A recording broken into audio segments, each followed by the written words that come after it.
Искам да съм милионер, сметката за мен да не е проблем. Да не съм в кала, в хайвер, аз съм ялкане, питбол, териер. На мама рапера! Имам един въпрос. Колко пари според вас е нормално да изхарчи мъжа на първа среща? В моите случаи са 2-3 лева. Аз ако отида на първа среща, просто ще я заведа да хапнем Дюнерче нещо. дюнерджи, пица, мога да хапне у нас.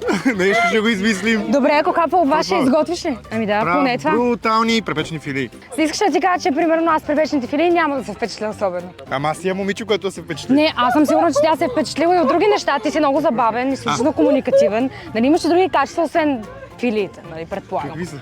Рапираш, защото аз не рапираш, знам. беш! Чакай да питам и нея нещо. Тя ли е жената от тебе?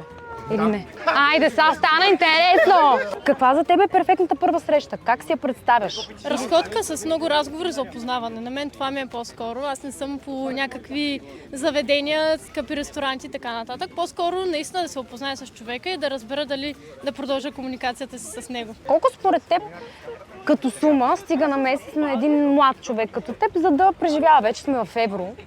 Това е сложно, пак зависи. Ако плащаш наем, ако плащаш сметки и така нататък, 500 евро долу-горе, нали? 500 В евро. минимални